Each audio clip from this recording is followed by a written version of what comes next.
안녕하세요. 실전부동산 고고 안신혜입니다. 정부가 규제를 강화하자 투자자들이 규제 사각지대에 나서고 있습니다. 반사이익이 예상되는 태풍에 눈찾기에 급급한 모습인데요. 남들은 이렇게 다 바쁘게 움직이는데 정작 바쁘지 않고 수수방관하시는 것 같다고요? 예, 저희가 도와드리도록 하겠습니다. 끝까지 함께 하시면서 알짜 정보 챙겨가세요. 그럼 출발합니다. 실전부동산 고고!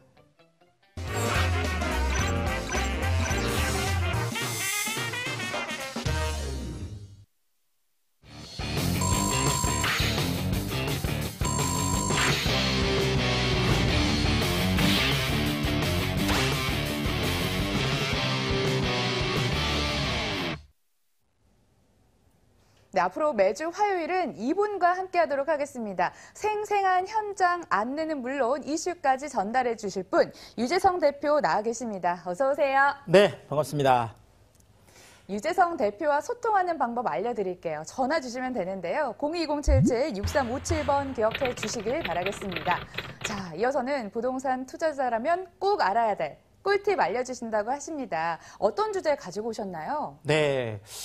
아무래도 이제 어떻게 하면 우리가 소액을 가지고 좀 부동산에 투자할 수 있을까 이런 생각들 많이 하는데 그 방법으로 제가 수익형 부동산에 한번 투자해라 이런 제목을 가지고 한번 말씀을 드리도록 하겠습니다. 네. 일단 제목을 좀 제가 수익형 부동산에 투자하라 이런 것들로 제가 이제 한번 잡아봤는데요. 자, 첫 번째로 우리가 좀 생각해야 될 것들이 이제 앞으로는 정말 네. 중장기적인 가치 투자. 그렇죠. 네. 사실 지금까지 부동산 투자라고 하면, 네, 단기죠, 단기. 네, 단기에, 이제 보통 우리가 이제 차익형이라고 하는데요. 실질적으로 이제 뭐 많은 분들이 부동산 투자 그러면 지금 당장 얼마를 투자해 놨다가 뭐 짧으면 뭐 6개월 또 뭐 한 1년 이 안에 뭔가 좀 수익을 보겠다 이제 이런 것들을 가지고 하다 보니까 사실상 정부에서 지금 이러한 형태의 부동산 차익형 투자는 뭐 투기 세력이다 뭐 이렇게까지 네, 지목을 하면서 지금 못하게 하고 있기 때문에 굳이나 정부에서 지금 하지 마라 하는 것들을 하려고 하다 보면 사실상 이제 많은 이제 불편함들이 있죠. 뭐 이제 재건축 초과이익 환수에 관한 법률에 의해서 이제 뭐 초과이익에 관한 것들을 8억 4천까지 내게 하겠다. 뭐 이런 얘기들도 있죠. 거기에다 양도세 같은 경우에도 네, 심지어 10% 더더구나 20%까지 이제 중과하겠다고 해서 지금 이제 4월 1일부터 해서는 지금 양도세도 엄청나게 지금 중과를 하고 있습니다. 실질적으로 10억을 내가 만약에 투자를 해서 10억이 남았다. 네. 엄청나게 남은 거죠, 사실은. 네. 사실상 이런 어떤 수익을 보기 어려운데요. 자, 10억이 남았다고 하더라도 내가 2주택자라고 하면은요. 지금 최고 세율이 42%예요. 자, 42%에다가 10% 더하면 네, 52%가 되죠. 네. 자, 52%만 아니라 또 여기에서 또 그 5.2% 또 더 내야 되죠. 그러면 결론적으로는 약 57.2%. 뭐 이런 얘기죠. 10억이 남았다고 하더라도 그것에 대해서 내가 양도세를 5억 7,200을 내고 나면 과연 이게 잘한 투자일까? 이런 것들 한번 생각을 해보셔야 될 것 같고 만약에 또 3주택이다. 엄청나죠. 3주택인 경우에는. 네. 무려 20%를, 네. 20%를 더 내야 된다는 거죠. 자, 그렇다면 20%를 더 내면 62%가 되는데 62%에다가 또 6.2죠. 이거는 6.2. 무려 68.2%. 아니, 10억이 남았는데 6억 8,200을 세금으로 내야 된다 그러면 네, 이거 정말 투자하기가 이제는 어렵습니다. 이제 이런 측면에서 제가 앞으로는 어떤 이런 단기적인 투자보다는 중장기적인 어떤 앞으로 이제 좀 가치 투자를 했으면 좋겠다. 늘 뭐 워런 버핏이라는 분이 그 얘기 많이 하죠. 가치 투자를 많이 하라. 자, 그런데 사실 중장기적인 가치 투자를 좀 하다 보니까 가장 우리가 처음에 생각해야 되는 것들이 대출 없이 좀 소액 투자를 할 수 있는 방법이 없을까? 네. 이런 거죠. 사실상 앞으로 어떤 고금리 쪽에 어떤 위험성들도 있다 보니까 대출을 많이 내서 하는 투자는 제가 이렇게 좀 권해드리고 싶지가 않습니다. 그러니까 대출 없이 처음에 그냥 전세 안고 1,000만 원도 좋고요. 2천만 원도 좋고요. 내가 가지고 할 수 있는 그 정말 작은 금액을 가지고 좀 투자할 수 있는 좀 쉽게 내가 입문할 수 있는 이런 것들 좀 해보라고 제가 이렇게 좀 추천을 드리겠습니다. 자, 그렇다면 그냥 내가 1,000만 원이고 2,000만 원이고 뭐 소액을 가지고 그럼 투자해 놨는데 나중에 이게 뭐 어떤 투자 효과가 있겠냐 이런 것들 좀 의문스러울 수 있겠죠. 자, 그 부분에 대해서 제가 말씀드리고 싶어요. 목표 이자율이 도달했을 때 수익형으로 전환하라. 제가 이렇게 얘기를 해놨습니다. 사실상 지금 보통 우리가 예금 이자율들이 한 1%에서 한 2% 정도 되잖아요. 자, 그런데 지금 대출 이자율도 상당히 많이 올랐습니다. 이러다 보니까 거의 뭐 요즘 최근에는 3.5에서 한 4% 정도 이 정도 사이 되잖아요. 자, 이런데 대출 이자율이 우리나라도 사실상 한 2년 전만 좀 우리가 되돌아가서 생각해 보면 2% 고정금리일 때가 있었어요. 대출 이자율이. 자, 그래서 제가 목표 이자율을 아예 그냥 찍어 드리겠습니다. 네. 고민하지 마시고. 그래서 2.5%에서 약 한 3% 정도. 약 한 2.5%에서 3% 정도 대출 이자율이 왔을 때 그때 수익형으로 전환을 하면 된다라는 거죠. 이런 부분들 여러분들 좀 기억을 하시면 좋을 것 같고 제가 이렇게 좀 멋있게 한번 표현을 해봤습니다. 수익이라 쓰고 네 차익이라 읽는다. 네. 무슨 얘기일까요? 사실상 수익형 부동산들 같은 경우에 우리가 이제 앞으로 보통 일반적으로 준공공 임대를 하면 한 8년 정도 해야 되잖아요. 이러다 보니까 제가 중장기적인 가치 투자라는 표현을 계속 쓰고 있는데요. 자, 수익형 부동산이라는 게 그냥 수익형으로 그대로 계속 남아있는 게 아니라는 거예요. 월세가 계속 올라가면 그렇죠. 월세가 계속 올라가면 당연히 또 매매가도 올라가겠죠. 자, 그렇다면 우리가 한 8년 동안은 이 부분에 대해서 별로 신경을 쓰지 말고 그냥 가만히 내버려 두면 나중에 8년 후에는 당연히 또 차익으로 어떤 그 차익 실현을 할 수 있기 때문에 이런 부분들을 우리가 좀 생각을 해봐야 되겠다. 요걸 제가 꼭 한번 체크를 해드리고 싶습니다. 그러니까 수익형 부동산이라는 게 두 마리 토끼를 다 잡을 수 있다는 거예요. 매달 내가 월세를 꼬박꼬박 받으면서 나중에 시간이 지나고 나면 차익까지 실현할 수 있는 바로 그런 매물이 되기 때문에 이 부분들을 좀 생각을 해봐야 되겠다. 그래서 우리가 중장기적인, 자, 보통 이제 우리가 주식도 많이들 하시는데요. 삼성전자 주식이 2008년에 정확하게 한 50만 원 정도였어요. 지금 10년 딱 지났잖아요. 지금 얼마예요? 250만 원 정도 왔다 갔다 하고 있잖아요. 자, 이 얘기죠. 결국은 그 당시에 삼성전자 주식을 단기 차익을 위해서 샀다 팔았다 했던 이분들이 돈을 많이 벌었을까요? 아니면 중장기적으로 이것을 꾸준하게 가치 투자를 했던 분들이 더 많은 돈을 벌었을까요? 자, 부동산이라는 거는 주식보다 훨씬 더 호흡이 긴 투자다. 이런 측면에서 본다 그러면 우리가 부동산 투자도 이제는 너무 단기적인 어떤 그 차익만 바라보는 이런 어떤 그 투자에서 벗어나서 중장기적인 가치 투자로 전환을 해야 될 시점이 됐다. 이런 부분들 제가 좀 짚어드리도록 하겠습니다. 자, 다음. 자, 이런 측면에서 제가 좀 두 번째로 좀 말씀드리고 싶은 게 보스턴 시장에서 배워라. 제가 이렇게 말씀을 드리고 싶은데요. 자, 보스턴이 어떤 지역이냐면 미국 이제 동부에 있는 아주 그 좀 큰 지역이죠. 그런데 좀 뭐 아무래도 좀 유명한 것들이 뭐 하버드라든지, 네, MIT라든지 이런 어떤 그 사립대학들이 많이 포진되어 있는 그런 곳인데 뭐 산업적으로도 굉장히 많이 발전을 했습니다.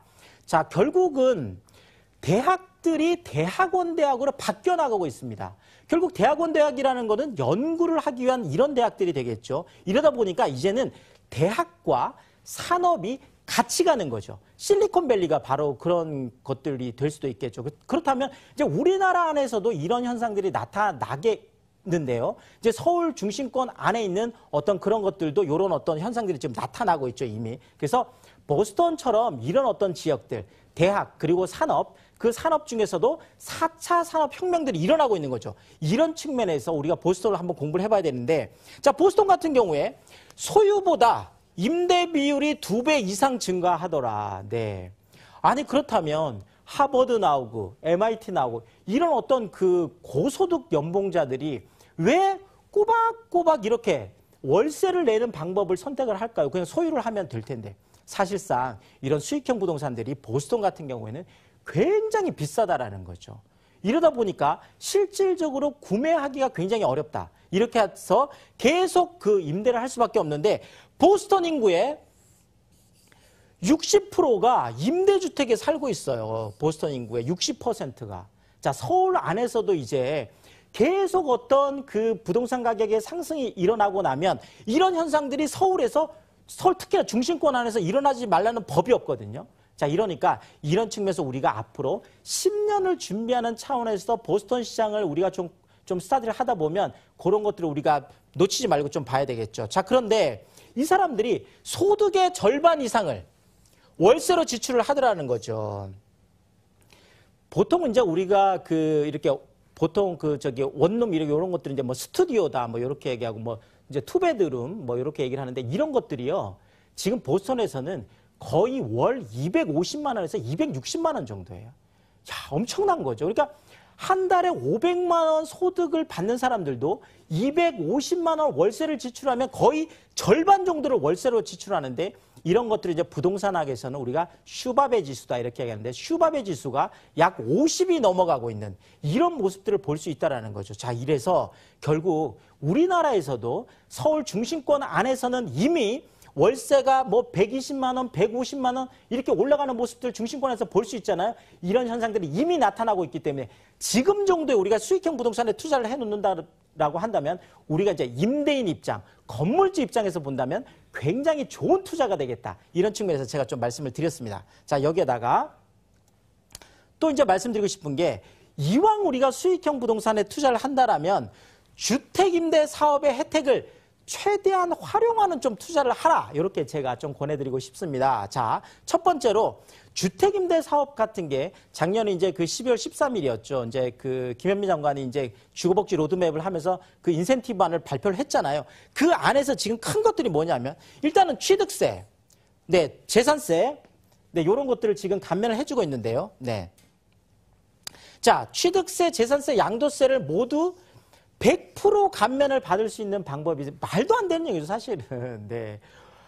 다주택자들에게는 엄청난 지금 아까 말씀드렸던 57.2%다, 68.2%다. 어마어마한 세금을 주고 있으면서 어차피 주택임대 사업을 하는 것들도 사실은 주택인데 사실 뭐 주택임대 사업 하려면 뭐 10채를 가지고 할 수도 있고 20채를 가지고 할 수도 있잖아요. 그쪽도 엄청난 다주택자들인데 왜 이런 엄청난 혜택을 줄까요? 사실상 이제 주택임대 사업을 활성화하겠다는 정부의 의지가 지금 딱 보여주고 있는 거예요.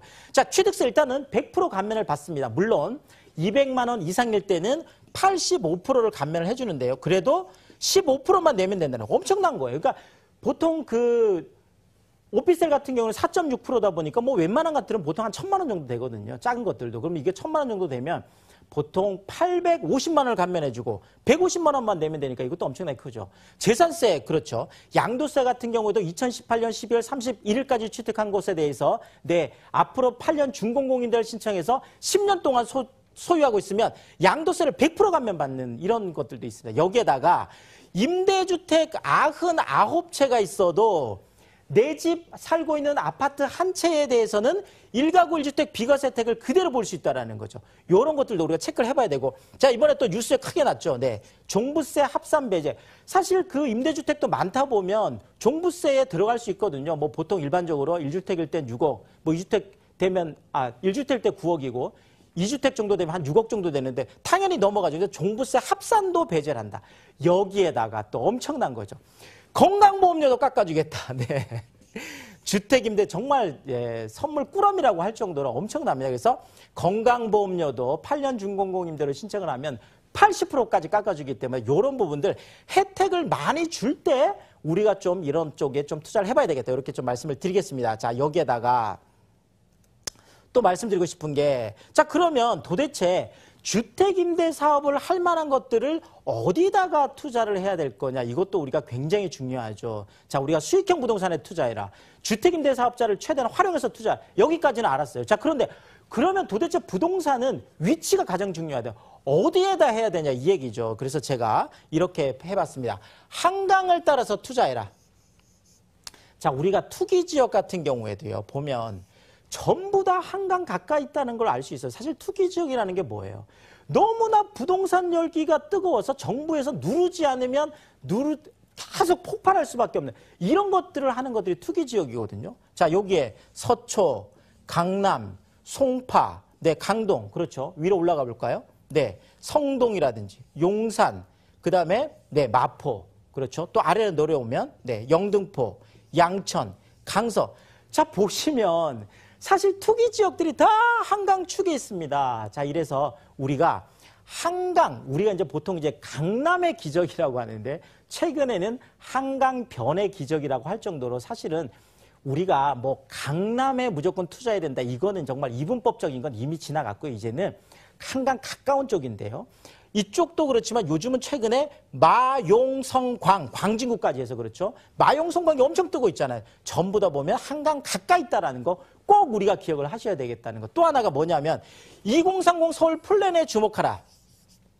2014년에 2030 서울 플랜이 나와서 서울을 3대도심이죠. 네, 종로 광화문을 하는 역사 도심 쪽 하나 하고 또 이제 강남 쪽 하나 하고 또 여의도 영등포를 묶어서 3대도심으로 개발하겠다는 게 이제 2030 서울 플랜인데 또 엄청난 것들이 나왔죠. 무려 4년이 지나서 3월 8일 날, 언제 이번 올해 3월 8일이죠. 서울 생활권 계획이라는 게 나왔어요. 무슨 얘기냐면 2030 서울 플랜을 더 구체화하는 것을 4년 동안 준비해서 이제 아주 세부적인 계획이 나왔는데요. 이런 것들을 우리가 알고 투자해야 된다는 거에서 서울 그 중심권 안에 있는 어떤 그 서울 플랜을 보고 우리가 잘 투자를 해야 되겠다. 이렇게 말씀드려요. 또 하나가 뭐냐면 중심권이 투자 금액이 작다. 굉장히 핵심적인 얘기인데요. 사실상 우리가 돈이 작다 보니까 자꾸 외곽으로 나간다라는 거죠. 자, 이거는 오히려 거꾸로예요. 내가 돈이 없으면 없을수록 중심권 안으로 더 들어오셔야 됩니다. 왜냐하면 사실 중심권 안으로 들어오면 들어올수록 전세가가 높거든요. 사실 외곽 지역들은 전세가율이 보통 한 뭐 68% 정도 이 정도 된다 그러면 중심권 안에 있는 것들은 보통 뭐 거의 90%, 95%까지 올라가고 있기 때문에 이런 부분 쪽에서도 중심권 안으로 들어오면 들어올수록 더 전세가율이 높기 때문에 오히려 투자 금액이 작아지는 그런 비밀이 있다는 거죠. 그래서 중심권 안으로 들어와서 투자해라. 여기까지 정리를 하겠습니다. 예, 왜 수익형 부동산인가 궁금증이 풀리셨다면 어떻게 전략을 짜야 되는지 궁금하실 겁니다. 오프라인 일정을 통해서 확인해 보시죠.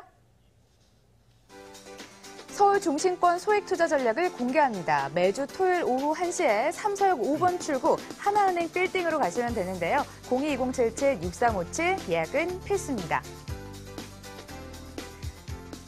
네, 대표님, 소액 투자를 공개한다고 하셨는데요. 어떤 내용인지 힌트 들을 수 있을까요? 네, 그러겠습니다. 사실 제가 방송을 하다 보면 계속 말이 빨라져요. 네. 다 말씀드리고 싶고 다 찍어드리고 싶지만 시간이 짧다라는 거죠. 그래서 정말 작은 돈을 가지고 뭐 1,000만 원도 좋고 2,000만 원도 좋고 정말 작은 돈을 가지고 소액으로 서울 중심권 안에 들어올 수 있는 방법들이 있거든요. 근데 그걸 잘 모르셔서 그런데 네, 세미나 오시면 제가 아주 자세하게 설명을 드리고 어떤 플랜까지 짜드리니까요. 이제 많이들 오시는데 또 너무 많은 분들이 이제 오다 보니까 이제 예약을 하고 좀 오셨으면 좋겠다 말씀을 드리겠습니다. 제가 매주 토요일 1시에 네, 삼성역 쪽으로 오시면 되겠습니다. 네, 세미나도 많은 참여 부탁드리고요. 저희 이제는 생생한 현장으로 떠나보겠습니다. 첫 번째 정보부터 소개해 드릴게요. 자, 서울시 광진구 중북동에 있는 오피스텔입니다. 5호선, 7호선이 지나가는 군제역, 도보 1분 거리에 위치합니다. 2020년 5월 준공 예정입니다. 15층 건물 내 7층에 방 1개, 복층 공간, 거실 겸 주방, 욕실로 구성됐습니다. 매매 금액 살펴봐야죠. 1억 7,900만 원, 전세 시 보증금 1억 7천만 원, 이를 활용했을 때 실투자금 900만 원 예상되고요. 월세 시 보증금 1,000만 원에 월 70만 원, 대출 예상금액 1억 2,500만 원 활용한다면 실투자금 4,400만 원으로 전망이 됩니다.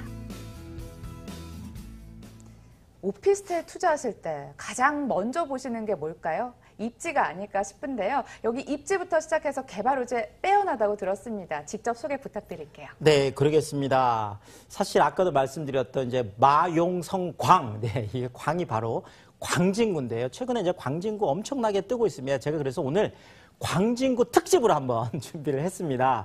사실 뭐 아까 우리 앵커님도 뭐 그 입지 말씀하셨는데요. 사실상 오피스텔의 가장 중요한 입지 얼마나 역에서 가까우냐 또 이런 거죠. 그래서 이 군자역이라는 지역이 사실상 지금 7호선하고 5호선이 지나고 있는 이제 더블 역세권이 되겠죠. 그런데 본 매물은 군자역에서 30초 거리입니다. 제가 이제 1분이라고 써놓은 거는 네, 너무 30초라 그러면 좀 그럴 것 같아서 해놨는데 나오면 네, 바로 있다라는 그런 의미가 돼서 그래서 어마어마하게 위치적으로는 굉장히 입지가 좋겠고요. 더더구나 사실 이제 군자역 쪽이 왜 지금 주목을 받고 있냐 하면은요. 사실 7호선이라는 거는 여기 지금 국제기류 복합지구 지금 제가 이렇게 잡아놨는데요. 청담에서 내정거장이면 군자역이에요. 여기에다가 지금 이쪽에서 5호선을 타고 온다 그러면 지금 동대문 쪽에서 8정거장이고 종로에서는 딱 9정거장. 그러니까 결국 강남에서도 가깝고 또 더더구나 그 시내 쪽에서도 가까운 게 바로 군자역이라는 거죠. 그러니까 지금 강남 쪽도 굉장히 비싸잖아요. 시내 쪽도 굉장히 비싸잖아요. 자, 그러면 주거에서 주거 비용이 올라가면 일종의 주거의 젠트리피케이션이 생기는데 이 젠트리피케이션을 통해서 올 수 있는 가장 중요한 지역이 바로 군자역 같은 지역인데 이런 5호선하고 7호선 더블 역세권이라는 거 제가 한번 말씀을 드리고 싶습니다. 자, 여기에다가 이쪽 주변이 엄청나게 좋아지는데 국제기류 복합지구 뭐 너무나 잘 알고 계시죠. 그 다음에 위쪽으로 올라가면 중곡 종합의료 복합단지라고 해서 이제 서울권 안에서 앞으로 4차 산업 중에 또 중요한 것 중에 하나가 의료 바이오 산업인데요. 지금 중곡 의료 복합단지 같은 경우에는 2016년에 이미 국립정신건강센터가 이미 개원을 했잖아요. 여기에다가 의료 벤처 뭐 이런 것들이 다 생기는 복합단지가 지금 내년에 또 이제 완성이 되겠죠. 이 부분도 우리가 보셔야 되고 또 성수 IT 등 경제특구 이미 지식산업센터들은 엄청나게 많이 들어와 있습니다. 여기에다가 장안평 자동차 문화 융복합센터 같은 경우에도 이미 올 1월 달에 이제 그 고시가 됐습니다. 자, 이러다 보니까 이 주변 지역으로 계속 다 일자리들이 생겨난다라는 거죠. 제가 조금 더 구체적으로 좀 말씀을 드리면은요. 자, 지금 동부간선도로 지하화 사업도 좀 말씀을 드리고 싶은데 동부간선도로 지하화 사업이라는 게 이런 거예요. 지금 이쪽에서 국제기류 복합지구가 되면 영동대로 지하공간 통합개발이 되는데 영동대로 지하공간 통합개발이 삼성역에서 바로 지금 그 이쪽에 있는 지금 생각이 지금 금방 안 나요. 네, 바로 그쪽으로 지금 지하로 다 연결이 된다라는 거죠. 봉은사역이네요. 네, 봉은사역과 연결이 되는데 봉은사역에서 경기고등학교 앞부터 시작해서 이 월계, 월릉 IC까지 쭉 지하 42m로 해가지고요. 2023년에 하나가 뚫히고 2026년에 하나가 뚫히거든요. 자, 이러다 보면 앞으로 이쪽은 왼쪽, 오른쪽이 다 어떻게 되냐면 이렇게 바뀌죠. 바로 이게 중랑천 공원화 사업이 되겠습니다. 자, 그래서 네. 제가 좀 그림을 좀 보면서 말씀을 드리면은요. 지금 여기 동부간선도로 왼쪽, 오른쪽에 있는 것들을 다 뜯어내고 이렇게 다 공원을 만든다는 거죠. 자, 이렇게 되면 실질적으로 여의도 면적만한 공원이 내 집 앞에 생긴다라고 생각해 보세요. 사실 주거하는 입장에서는 굉장히 좋거든요. 자, 여기에다가 또 국제기류 복합지구 같은 경우에도 지금 현재 그 코엑스 쪽에 있는 그 바로 앞에 지금 펜스 쳐져 있는 데가 있습니다. 여기가 현대 글로벌 비즈니스센터라고 해서 앞으로 현대자동차 본사, 계열사 30개 다 해서 10,000명 정도가 상주하는 것들이 이쪽으로 들어오게 되고 또 여기에다가 잠실 종합운동장 같은 경우에도 잠실 제2코엑스라고 해서 현재 코엑스 또 3배 규모로 생기는 이런 것들이 생기다 보면 이쪽에서 또 건너오는 어떤 그 인력들이 굉장히 많다라는 거죠. 자, 여기에다가 중곡의료 복합단지 같은 경우도 이미 정신건강센터는 이미 들어와 있고요. 여기에 이제 벤처나 이런 것들이 들어오면 이쪽도 서울 안에서 4차 산업혁명 중에 하나인 의료 바이오 산업의 메카가 되겠다. 이것도 좀 체크를 해드리고 싶고. 자, 장안평 쪽에 지금 그 종합 그 단지가 많이 형성이 되어 있잖아요. 이것을 앞으로 애프터마켓이라고 해서 이것이 지금 건물도 굉장히 이렇게 멋지게 들어오잖아요. 여기에다가 자동차하고 문화를 합친 융복합센터가 이쪽으로 들어온다라는 거, 이런 거 우리가 한번 체크를 해드리고 싶습니다. 여기에다가 지금 본 매물지 같은 경우에는 군자역 지구단위 계획이라고 해서 이쪽 지역들을 군자역 주변으로 해서 아주 높은 어떤 그 건물들을 많이 들어오게 하겠다라는 거거든요. 이것이 2016년에 이제 결정이 나서 이 부분까지 좀 체크를 해드리도록 하겠습니다. 입지와 호재가 가득한데요. 다시 한번 기본으로 돌아가서는요. 더블 역세권에서 걸어서 1분 거리인 초역세권 물건입니다. 기억을 해주시길 바라겠습니다. 자, 이제는 건물 특징도 체크해보고 싶은데요. 대규모로 지어진다면서요? 네, 그렇습니다. 사실 뭐 초역세권에다가 268세대니까 그렇죠. 오피스텔 치고는 굉장히 크게 들어옵니다. 군자역 쪽에 가보시면 실질적으로 예전에는 이쪽이 그 상업지역이 아니었기 때문에 주변으로 전부 다 이종 일반 주거에서 다가구 주택들밖에 없거든요. 근데 이쪽에 많은 수요들이 있습니다. 사실 학생들 같은 경우에도 좀 오피스텔 많이 좀 찾는데요. 뭐 건대 있죠, 세종대 있죠, 한양대 있죠. 또 그 주변 지역으로 지금 그 지식산업센터 안에 많은 1, 2인 가구들이 있는데 이런 쪽에 있는 분들이 다 오고 싶어 하는 것들이 이런 어떤 그 대단히 오피스텔이었는데 이제 이게 공급되기 시작했다. 더더구나 요즘 젊은 세대들이 너무나 좋아하는 거 뭐예요? 복층형 원룸 구조입니다. 네, 그래서 복층형으로 되어 있어서 사실 뭐 쉐어하우스도 가능할 정도로 굉장히 넓거든요. 그래서 실제로 와서 한번 보시면 좋을 것 같고, 자, 여기에다가 사물 인터넷까지 접목한 그 삼성 IoT 시스템이 들어와 있어가지고요. 진짜 뭐 그 택배 아저씨 왔는데 제가 집에 없어요. 그렇다면 임시 비밀번호를 줘서 문을 열고 안에 넣어놓게 할 수 있는 이런 놀라운 시스템들이 있다라는 거죠. 뭐 기본 옵션은 기본이 되겠습니다. 층고가 높은 복층 구조라 활용도가 굉장히 좋을 것 같은데요. 복층이라 또 금액은 부담이 되는 게 아닌가 싶습니다. 네, 어때요? 그렇습니다. 그런 걱정들 많이 하시죠. 네, 이왕이면 좀 쌌으면 좋겠는데 1억 7,900만 원입니다. 네, 사실 지금 미사 같은 경우만 해도 복층형은 이미 2억을 넘어섰거든요.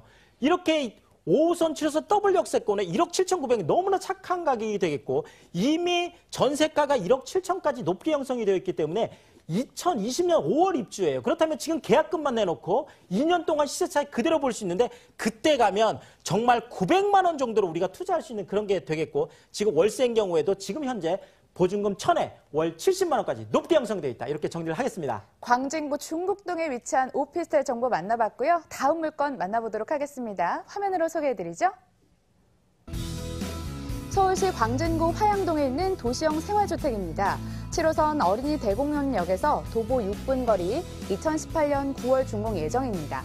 10층 건물 내 7층에 방 2개, 거실, 주방, 욕실 구조네요. 매매 금액은 2억 8천만 원, 전세 시 보증금 2억 5,500만 원에 이를 활용했을 때 실투자금 2,500만 원 예상되고요.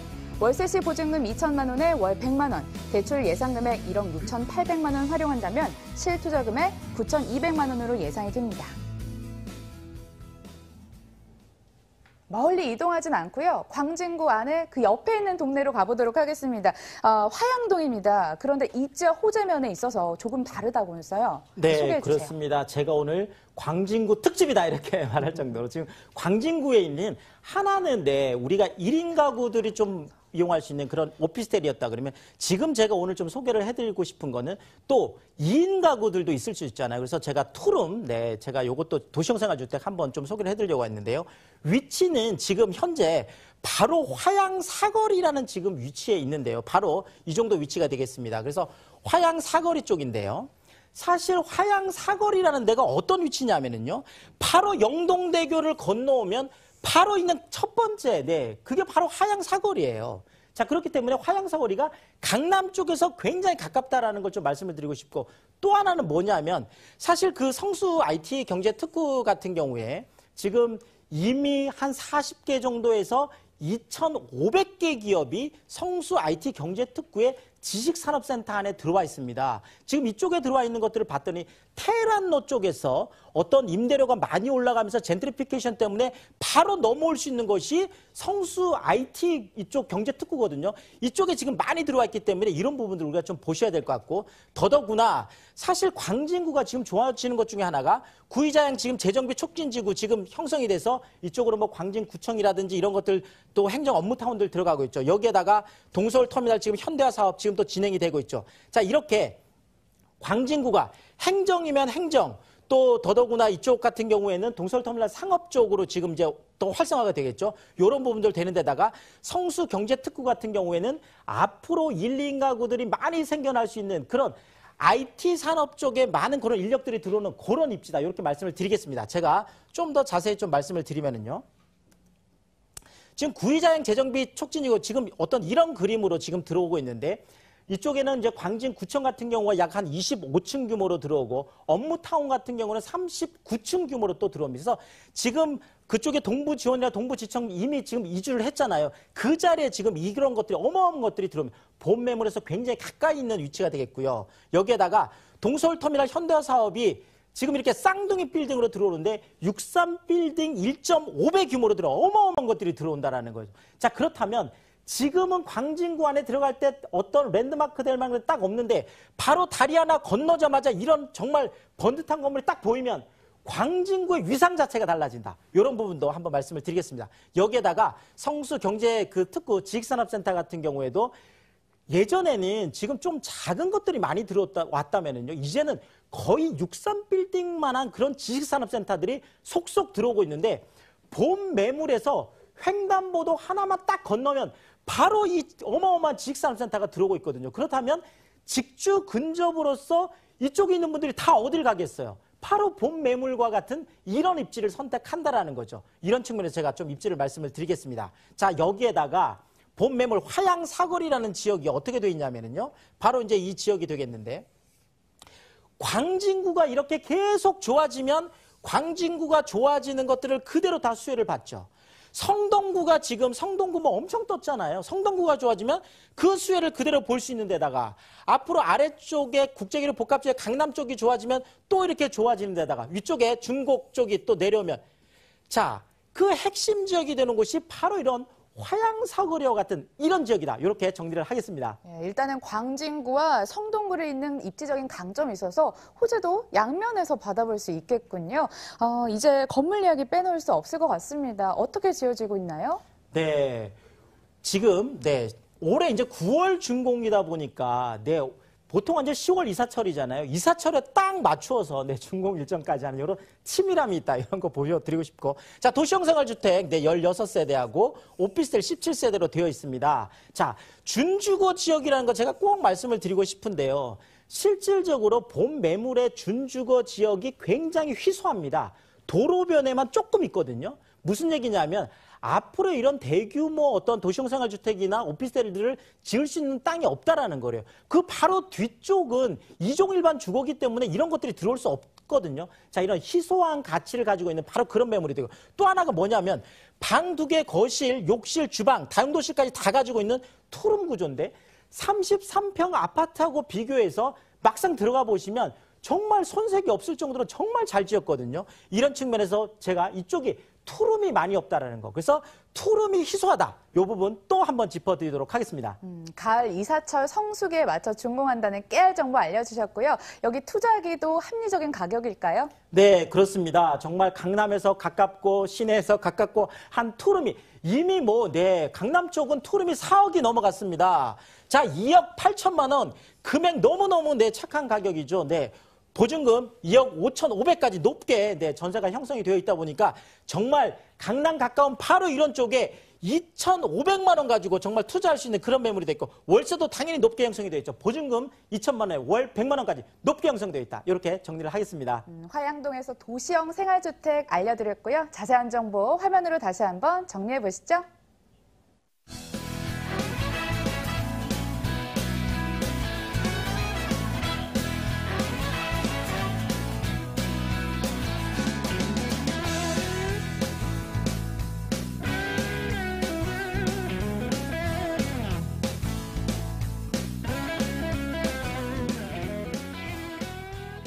광진구 안에서 2곳 다녀왔습니다. UNS 하우징 유재성 대표와는 여기서 인사드릴게요. 좋은 말씀 고맙습니다. 감사합니다.